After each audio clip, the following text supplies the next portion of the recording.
दोस्तों, तुर्की जो दुनिया को दिखाता है वो पावर है। लेकिन जो जियोपॉलिटिक्स देख रही है वो फ्रैक्चर्स हैं। और आज हम तुर्की के अंदर के क्रैक्स एक्सपोज करने वाले हैं। दोस्तों, जब हेडलाइंस चिल्लाती हैं समझ लीजिए असली गेम चुपचाप ही बिल्कुल अलग कुछ ना कुछ चल रहा है। और तुर्की के साथ वही हो रहा है राइट नाउ। इस्लामिक नेटो तो हेडलाइंस में है, लेकिन तुर्की का फ्यूचर मैप्स के बीच डिसाइड हो रहा है। और इस चेसबोर्ड पर भारत, इजराइल और मिडल ईस्ट ऑलरेडी मूव्स खेल चुके हैं। दोस्तों, एर्दोगान का सबसे बड़ा दुश्मन ग्रीस नहीं है, इजराइल नहीं है, भारत भी नहीं है। उसका सबसे बड़ा दुश्मन है तुर्की के अंदर ही बैठा हुआ एक बड़ा दुश्मन। कुछ जंग दोस्तों बॉर्डर्स पे नहीं लड़े जाते, कुछ जंग बॉर्डर के अंदर लड़े जाते हैं। और तुर्की के साथ एग्जैक्टली वही हो रहा है जो मैं आपको अभी बताने जा रहा हूँ। आज तुर्की पावर प्रोजेक्ट तो कर रहा है लेकिन कंट्रोल खो चुका है। और जियोपॉलिटिक्स में याद रखिए दोस्तों, पावर से पहले कंट्रोल ही गिरता है, फिर बाद में पावर गिरेगी। दोस्तों, 2026-27 तुर्की के लिए एक नॉर्मल फेस नहीं होगा। ये कंट्रोल्ड कोलैप्स विंडो होगा।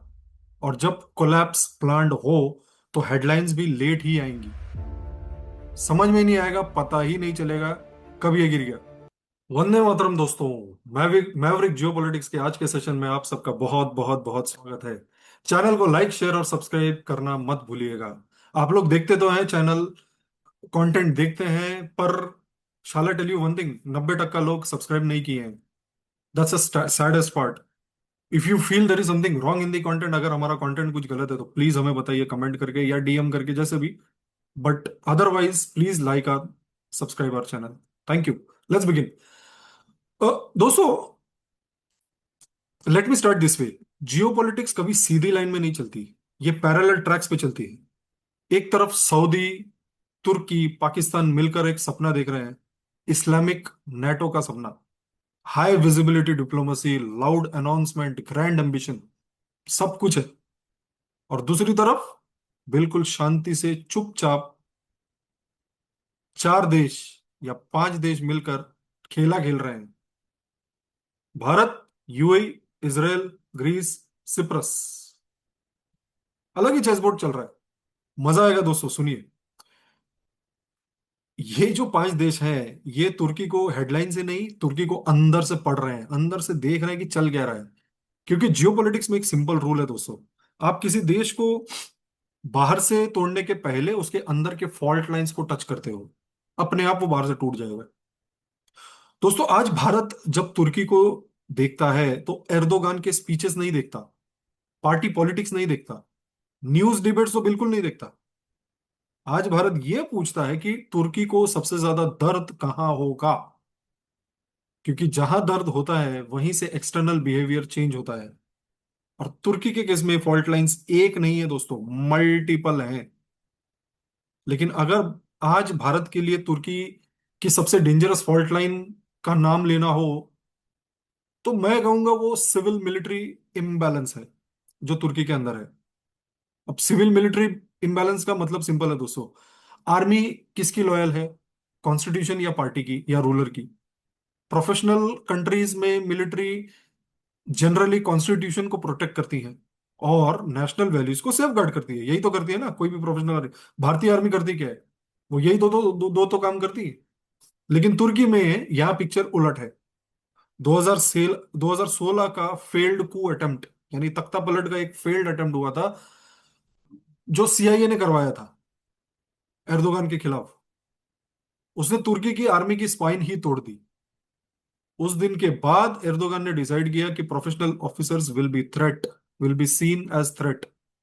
Professional army officers, result, middle level officers को स्टैग्नेट कर दिया गया, उनका कोई ग्रोथ ही नहीं है। सीनियर लीडरशिप को पॉलिटिसाइज कर दिया गया, आर्मी को पर्सनल टूल बना दिया गया तुर्की में। और जब आर्मी इंस्टीट्यूशन नहीं लीडर का एक्सटेंशन बन जाए तो वो वॉर के लिए नहीं दोस्तों, सर्वाइवल के लिए लड़ती है। यही एर्दोगान का सबसे बड़ा डर है आज की डेट में। और अब आते हैं तुर्की के सेकंड एक्सप्लोसिव फॉल्ट लाइन पर, कुर्दिश क्वेश्चन। दोस्तों, कुर्द, कोई नया इशू नहीं है। ये लोग 104 सालों से लड़ रहे हैं। थोड़ा इतिहास में ले चलता हूँ, चलिए। ब्रिटिश एम्पायर ने एक प्रॉमिस किया था इंडिपेंडेंट कुर्दिस्तान का, फिर प्रॉमिस वापस ले लिया। इंडिपेंडेंट कुर्दिस्तान का प्रॉमिस वर्ल्ड वॉर 1 के बाद हुआ था दोस्तों, ऑटोमन एम्पायर के ब्रेकअप के टाइम। थोड़ा क्लियरली आप टाइमलाइन समझिए, वर्ल्ड वॉर 1 के बाद क्या हुआ। वर्ल्ड वॉर 1 चला कब, 1914 से 18। उसके बाद ऑटोमन एम्पायर का कोलैप्स हो गया। ब्रिटेन और फ्रांस ने मिडल ईस्ट को रीड्रॉ कर दिया अपने अपने इंटरेस्ट के हिसाब से। भाई, जब धोती फटेगी तो दर्जी तो अपने हिसाब से सिएगा। यही किया दोनों दर्जियों ने। सबसे बड़े दर्जी कौन थे ये लोग उस टाइम पे, ब्रिटेन और फ्रांस ही थे। कुर्द को क्या प्रॉमिस मिला 1920 में, ट्रीटी ऑफ सेवरस। मुझे नहीं पता मैं ये प्रोनाउंसिएशन ठीक से कर रहा हूँ यार, सेवरस है या सोवरस है। इस ट्रीटी में इंडिपेंडेंट कुर्दिस्तान का एक्सप्लिसिट प्रॉमिस था। और एरियाज कौन से थे, आज का ईस्टर्न तुर्की, नॉर्दर्न इराक, नॉर्दर्न सीरिया और वेस्टर्न ईरान। फिर प्रॉमिस क्यों तोड़ दिया गया। तुर्किश वॉर या टर्किश वॉर ऑफ इंडिपेंडेंस के बाद 1923 में ट्रीटी ऑफ लॉजेन हुआ। इस ट्रीटी ने कुर्दिस्तान का कॉन्सेप्ट ही इरेज कर दिया। ये दोनों ट्रीटी ध्यान से याद रखिए दोस्तों, ट्रीटी ऑफ सेवरस 1920 और ट्रीटी ऑफ लॉजेन 1923। 1920 वाले ट्रीटी में इनको प्रॉमिस किया गया था और 1923 में खत्म। मैंने कहा ना आपको, ब्रिटेन और फ्रांस बड़ा बादशाह थे, अपने हिसाब से ट्रीटी निकालते थे, कैंसिल कर देते, मन मर्जी का लूट मचा के रखा था इन्होंने। तुर्की, इराक, सीरिया जैसे नेशन स्टेट्स उस वक्त फाइनलाइज हुए। कुर्द्स को मल्टीपल स्टेट में डिवाइड कर दिया गया। कुर्द जो एक इलाके में थे, उनको अलग अलग अलग अलग कंट्रीज में डिवाइड कर दिया गया।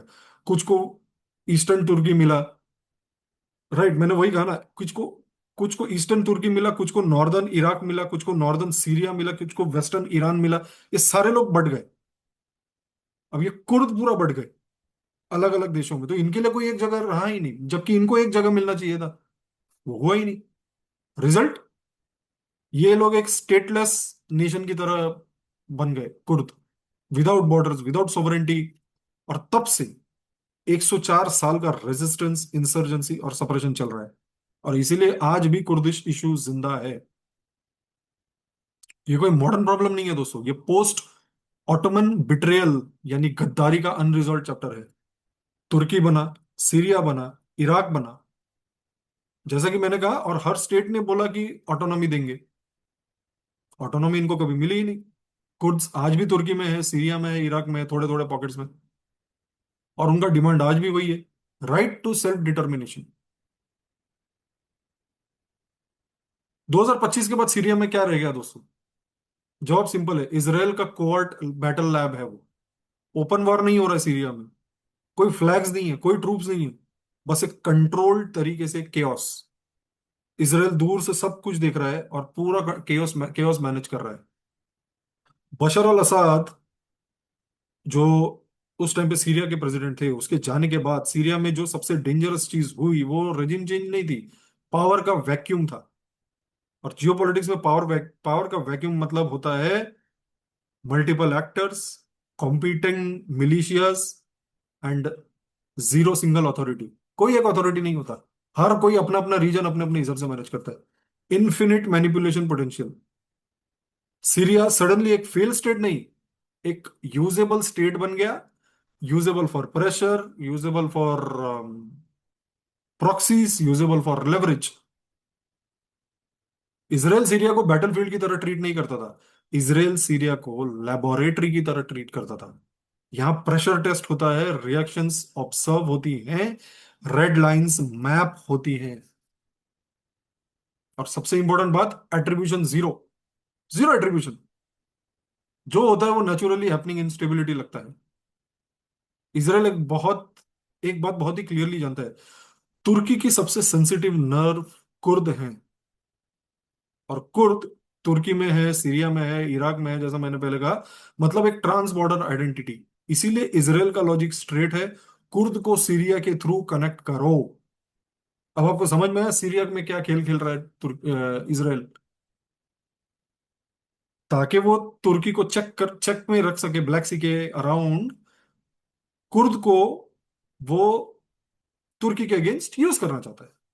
तुर्की के सडन सदर्न बॉर्डर पे प्रेशर बढ़ाओ, मिसाइल से नहीं, स्टेटमेंट से नहीं, डेमोग्राफी और ज्योग्राफी से। सही है। इसराइल भी अपने तरीके से मेहनत कर रहा है। अब समझिए चेन रिएक्शन, जैसे ही तुर्की सीरिया बॉर्डर पे वॉलेटिलिटी बढ़ेगी, तुर्किश आर्मी डिवाइड होगी, काउंटर इंसर्जेंसी मोड आएगा, एक एक्सटर्नल पोस्चर वीक होगा, इंटरनल ट्रस्ट डेफिसिट बढ़ेगा, वो दिखेगा। आर्मी को फिर डिसाइड करना पड़ेगा बॉर्डर संभाले या एम्बिशंस परस्यू करें आगे का। ट्रूप्स रीडिप्लॉय होंगे, सर्विलेंस सैचुरेशन आएगा। कितना आप सर्विलेंस रखोगे यार? आप भी तो ऊब जाओगे ना इतना सर्विलेंस रख के। लॉजिस्टिक स्ट्रेच होगा। और जब आर्मी बॉर्डर पे बिजी होती है तो प्रोजेक्शन कैपेबिलिटी जीरो हो जाती है। इस्लामिक नेटो जो है वो एक रेटोरिक है। जियोपॉलिटिक्स में एक रूल है दोस्तों, जो अपने बॉर्डर्स सिक्योर नहीं कर सकता वो एम्पायर्स नहीं बना सकता। भारत, भारत क्या कर रहा है? भारत फ्रंट रो पे नहीं है, भारत बैनर लेके नहीं खड़ा है, भारत एक साइलेंट पार्टनर है। क्योंकि भारत ये जानता है, तुर्की पाकिस्तान का वोकल सपोर्टर है। कश्मीर को लेके उसे 2019 में जब हमने पार्लियामेंट में 370 हटा दिया था, उसको रिपील कर दिया था, तुर्की ने पाकिस्तान का सपोर्ट दिया था यूनाइटेड नेशंस में। तुर्की कश्मीर को इंटरनेशनलाइज करने में हेल्प करता है पाकिस्तान की। तुर्की नैरेटिव वॉरफेयर खेलता है। तो इंडिया भी एक मिरर ऑप्शन रखता है। और यहां यहां अगर आप देखें, तुर्की बोलता है कश्मीरियों को, या Kashmiris deserve right to self determination. तो भारत भी आराम से बोल सकता है Kurds also deserve it, Kurds deserve it first before even Kashmiris. क्योंकि इनकी तो 104 साल की लड़ाई है। कश्मीर का प्रॉब्लम तो 1948 से है, 47 से। राइट। कुर्द के लिए तो रिटर्न प्रोमिसेस हो चुके हैं। हमारा तो रिटर्न प्रॉमिस क्लियर है। महाराजा हरि सिंह ने साइन किया था और फिर विलय हुआ था भारत में कश्मीर का। कबाली तो पाकिस्तान ने भेजे थे ना, कबाइलियों को एज आतंकी। तो हमारा केस ज्यादा क्रेडिबल है। इस पूरे सीरिया गेम की सबसे बड़ी ब्यूटी क्या है दोस्तों? तुर्की कुछ प्रूव नहीं कर पाएगा। ना इसराइल को डायरेक्टली ब्लेम कर सकता है, ना भारत को उंगली कर सकता है। क्योंकि there is no official intervention, no declared support, no overt footprint. बस एक इंटरनल इंस्टेबिलिटी तुर्की के अंदर। इसीलिए दोस्तों सीरिया आज तुर्की के लिए सिर्फ एक नेबर नहीं है। सीरिया एक स्लो बर्न प्रेशर कुकर है तुर्की के लिए। अब प्रेशर बढ़ेगा तो एक्सप्लोजन बॉर्डर पे ही नहीं होगा सिर्फ, अंदर भी होगा। और तुर्की ये बात समझता है। इसलिए एर्दोगान सीरिया के डेवलपमेंट्स को बहुत ध्यान से देखते हैं। क्योंकि कुछ वॉर्स मिसाइल से नहीं जीती जाती, कुछ वॉर्स मैप के बीच खेली जाती है। अब आते हैं उस फॉल्ट लाइन पर, दूसरी फॉल्ट लाइन की बात करते हैं तुर्की की। ऐसा फॉल्ट लाइन जो सबसे ज्यादा अंडर एस्टिमेट है, वो है इकोनॉमिक स्ट्रेस। क्योंकि इकोनॉमी जब गिरती है तो वो सिर्फ नंबर्स नहीं गिराती, वो सिस्टम्स, पेशेंस और लेजिटिमेसी सब गिरा देगी। तुर्की का इन्फ्लेशन कितना है दोस्तों? 50 से 55 टक्का। हमारा अराउंड 4, 5, 6, 7%। 50 से 55 टक्का इन्फ्लेशन। दोस्तों ये सिर्फ एक स्टेटिस्टिक नहीं है, ये डेली का ह्यूमिलेशन है तुर्की के लिए। आज जो चीज अफोर्ड कर सकते हो, कल उसका हाफ भी अफोर्ड नहीं कर पाओगे। मिडिल क्लास के लिए सबसे ब्रूटल होता है। क्योंकि गरीब के पास पहले ही कुछ नहीं होता और एलिट को फर्क नहीं पड़ता। मिडिल क्लास का कॉन्फिडेंस जब टूटता है तो सिस्टम खत्म। टर्किश लीरा का हाल देखिए, लीरा इज देयर करेंसी। एक दिन स्ट्रांग, दूसरे दिन कोलैप्स। और करेंसी का सिंपल रूल होता है, जब करेंसी पे भरोसा खत्म हो जाए तो गवर्नमेंट पे भी भरोसा खत्म हो जाता है। लोग सेविंग नहीं करते, लोग फ्यूचर प्लान नहीं करते, लोग सिर्फ सर्वाइवल मोड में जाकर गुजर बसर की बातें करते हैं। और सर्वाइवल मोड में लोग लॉजिक नहीं, इमोशन से रिएक्ट करते हैं। जॉब्स का देखिए तुर्की में, जॉब सिर्फ एम्प्लॉयमेंट नहीं होती, जॉब एक सोशल कॉन्ट्रैक्ट होता है, राइट? तुम सिस्टम पे भरोसा रखो, सिस्टम तुम्हारा ख्याल रखेगा। तुर्की में ये कॉन्ट्रैक्ट टूट चुका है। Youth is frustrated, professionals migrate कर रहे हैं, entrepreneurs wait and watch mode में है। और जब कॉन्फिडेंस ओवर एवापोरेट हो जाएगा तो इकोनॉमी खत्म, रिकवरी नहीं कर पाएगी, इकोनॉमी विल बी फ्रीज्ड। अब यहाँ एक हिस्टोरिकल पैटर्न समझिए दोस्तों। जब किसी भी देश में इन्फ्लेशन रनअवे होता है, करेंसी अनस्टेबल होती है, जॉब मार्केट अनस्टेबल होती है, तो एक चीज गारंटी है, एग्रेसिव नेशनलिज्म। ये कोई आइडियोलॉजी नहीं होती, ये एक कोपिंग मैकेनिज्म होता है। लोग नेचुरली वही करेंगे जब किसी को कोई काम नहीं है, कोई धंधा नहीं है। कहते हैं ना, खाली दिमाग शैतान का घर। एग्जैक्टली। काम नहीं है तो यही करेंगे, लोग हाइपर हो जाएंगे, रास्तों पाएंगे, सड़कों पाएंगे, सरकार को गिराएंगे। और एर्दोगन ये प्लेबुक परफेक्टली जानता है। इसीलिए आज आप देख रहे हो न्यू ऑटोमन ड्रीम्स, हम फिर से एम्पायर बनाएंगे, ये सारी बातें हो रही है। हम ऑटोमन एम्पायर वापस बनाएंगे, डिस्ट्रक्शन के तरीके हैं सब। हम मुस्लिम वर्ल्ड के प्रोटेक्टर हैं, हमारे ड्रोन्स आर फैंटास्टिक, हमारा जो मिलिट्री का जो टेक्नोलॉजी है that is superior, yes they are superior. Yes. Saudi उसमें पैसा लगाएगा और पाकिस्तान अपने बॉडी बैग्स देगा, बॉडी बैग्स नहीं, सोल्जर्स देगा जो बॉडी बैग बन के आएंगे वापस। पाकिस्तान के पास तो और कुछ है नहीं ऑफर करने को। या तो वो गधे ऑफर कर सकता है, या तो ये ऑफर करता है, गधा उसने चीन को ऑफर किया था। चीन ने उन गधों का क्या किया रहेगा आप समझिए, बॉईल करके। चीन तो कुछ भी खाता है ना। एनीवेज, चलो, let us not digress. Greece से टेंशन है उसको, इसराइल के पोस्चर से तुर्की को टेंशन है, पाकिस्तान से भाईचारा रखता है, लेकिन ये सब एक नैरेटिव स्मोक स्क्रीन है दोस्तों। स्मोक स्क्रीन, हवा है, खाली हवा। डायरेक्ट डायरेक्शनलेस डिस्ट्रैक्शन है। गवर्नमेंट जब इकोनॉमी डिलीवर नहीं कर पाती तो वो आइडेंटिटी डिलीवर करती है, एक आइडेंटिटी देती है कि भैया मैं हूं मुस्लिम उम्मा का सबसे बड़ा लीडर। जब सैलरी नहीं बढ़ेगी तो नेशनलिज्म का डोज बढ़ाया जाता है। जब इन्फ्लेशन कंट्रोल में नहीं आएगा तो हिस्ट्री रिवाइव करने की बात होती है। हम ऑटोमन एम्पायर वापस लाएंगे। एक्सटर्नल इंटेलिजेंस एजेंसीज इन सब इस सब को इमोशन से नहीं देखती। वो बोलती है इकोनॉमिक स्ट्रेस जितना ज्यादा, पॉपुलेशन उतना वॉलेटाइल। और वॉलेटाइल पॉपुलेशन का मतलब है दोस्तों, protests are easy, polarisation is deep, manipulation is cheap. इसीलिए इकोनॉमिक स्ट्रेस सिर्फ डोमेस्टिक प्रॉब्लम नहीं होती, वो स्ट्रेटेजिक अपॉर्चुनिटी होती है। जब एर्दोगन लाउड फॉरेन पॉलिसी का स्पीचेस देता है तो वो प्रोटेक्ट स्ट्रेंथ प्रोजेक्ट नहीं कर रहा है दोस्तों, वो अपनी वीकनेस कमजोरियों को छुपा रहा है। इकोनॉमिक स्ट्रेस तुर्की का जो है वो सबसे साइलेंट है, सबसे लीथल भी है, और सबसे एक्सप्लॉइटेबल फॉल्ट लाइन है। तुर्की का जब भी नाम आता है दोस्तों तो एक चीज जोर जोर से एडवर्टाइज की जाती है, बैरक्तार ड्रोन्स। नैरेटिव क्या बनाया गया है? Turkey is a drone power, game changer technology, battlefield dominance. सुनने में बहुत पावरफुल लगता है, कैमरा फ्रेंडली लगता है, हेडलाइन मटेरियल रखता है। लेकिन जियो पॉलिटिक्स हेडलाइन से नहीं चलती, हार्डवेयर से चलती है दोस्तों। और जब हार्डवेयर को खोल के आप अगर देखोगे तो एक अनकंफर्टेबल सच सामने आता है। बैरक्तार ड्रोन्स दरअसल तुर्किश है ही नहीं, वो ग्लोबल सप्लाई चेन ड्रोन्स है। कैसे? ड्रोन कोई एक मशीन तो होती नहीं है, ड्रोन एक इकोसिस्टम है। और तुर्की के ड्रोन्स का इकोसिस्टम फुल्ली इंटरडिपेंडेंट है। इंजन कहां से आएगी? ऑस्ट्रिया से। Electro optical and infrared sensors कहां से आएंगे? कनाडा से। एडवांस ऑप्टिक कहां से आएंगे? जर्मनी से। माइक्रो म्यूनिशंस कहां से आएंगी? यूके से। तुर्की क्या करता है? असेंबलिंग करके, इंटीग्रेशन करके, फाइनल टेस्टिंग करके बस पाकिस्तान जैसे देश को दे दिए, ले भाई रख, भेज इंडिया में मेरे बैरक्टार ड्रोन्स। ऑपरेशन सिंदूर में भेजा था ना, तुर्की के ड्रोन्स आए थे। जो कंट्री से असेंबल करती है दोस्तों वो मैन्युफैक्चरर कभी नहीं होती, वो होस्टेज हो जाती है। राइट।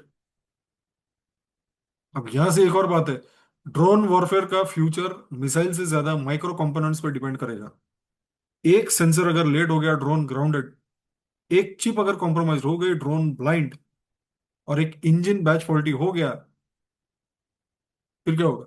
Fleet unstable, unusable. और यहीं पे आता है जियोपॉलिटिक्स का सबसे brutal truth, supply chains are weapons. आज की वॉर्स टैंक से नहीं जीती जाती दोस्तों, आज की वॉर्स लॉजिस्टिक्स, मॉलवेयर और चोक पॉइंट से जीती जा रही है। बैरक्टर इकोसिस्टम का सबसे बड़ा रिस्क क्या है? Manufacturing software, calibration algorithm, testing protocol, embedded firmware, ये सब डिजिटल लेयर्स हैं। और इन डिजिटल लेयर्स को एक्सप्लोइट करने के लिए मिसाइल नहीं चाहिए, कोड चाहिए आपको, कोड। अगर सप्लाई चेन के किसी एक नोड पे मॉलवेयर इंजेक्ट हो गया तो ड्रोन क्रैश, क्रैश भी नहीं करेगा, गलत टाइम पे गलत डिसीजन लेगा। और आप जानते ही हैं, बैटल फील्ड में wrong decision is guaranteed failure. इन सब में इसराइल क्यों मास्टर प्लेयर है? चलो मैं फिर से इसराइल की बात करता हूँ। इसराइल का इंटेलिजेंस डॉक्ट्रिन एक लाइन में समझिए। एनिमी को डिस्ट्रॉय मत करो, एनिमी के सिस्टम्स को अनरिलायबल बना दो। इसराइल का ये ट्रैक रिकॉर्ड है, वो वेपन्स को टारगेट नहीं करता, वो वेपन्स के इकोसिस्टम्स को टारगेट करता है। सप्लाई चेन्स मैप करता है, उनके वेंडर्स को ट्रेस करता है। वो पेजर अटैक याद है ना आपको, जो हूथियों पे किया था, राइट? वेंडर को ट्रेस करके हुआ था। इसराइल और Mossad had infiltrated the vendors of that battery for that pager. Israel testing facilities को समझता है, सॉफ्टवेयर अपडेट साइकिल्स पढ़ता है, और फिर एक साइलेंट इंटरवेंशन करता है मोसाद। ना ब्लास्ट, ना हेडलाइन, ना एट्रीब्यूशन, केपेबिलिटी इरोजन, खत्म। अब सवाल आता है, भारत यहाँ क्या कहाँ खड़ा है? भारत एक बात क्रिस्टल क्लियर समझता है। आज तुर्की ड्रोन पाकिस्तान को दे रहा है, कल वही ड्रोन मिडिल ईस्ट के थ्रू इंडियन इंटरेस्ट के अगेंस्ट यूज हो सकते हैं। और भारत का स्ट्रेटेजिक कंफर्टिंग फैक्टर है क्या? इसराइल। भारत जानता है इसराइल सप्लाई चेन वॉरफेयर का पायोनियर है। इसराइल साइबर फिजिकल डिस्क्रिप्शन का एक्सपर्ट है। इसराइल को बैरक्टर इकोसिस्टम का हर वीक नोड दिखता है। इसीलिए भारत को फ्रंटलाइन पे खड़े होने की जरूरत ही नहीं। Shadow management is enough. इसीलिए दोस्तों, जब तुर्की ड्रोन एक्सपोर्ट्स को अपनी स्ट्रेंथ बताता है, तो एक्चुअली वो अपनी डिफेंस के डिपेंडेंसी को एक्सपोज कर रहा है।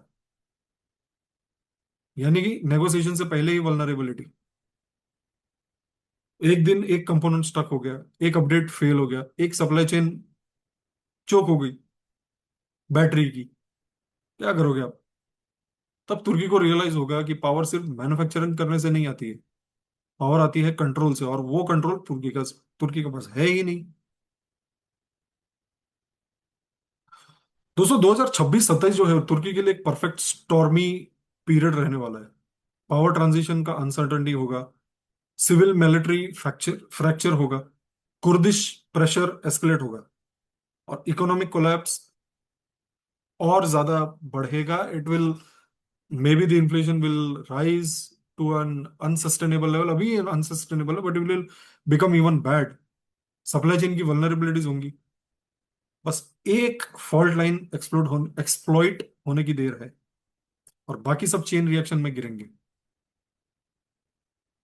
तो दोस्तों यहीं पर आज के सेशन का हम अंत करते हैं। मुझे लगा थोड़ा सा हमें तुर्की के बारे में बात करना चाहिए। चैनल को लाइक शेयर एंड सब्सक्राइब जरूर कीजिए दोस्तों। If you have any feedback for us, please drop a comment और ओवर अ डीएम। जय हिंद, भारत माता की जय।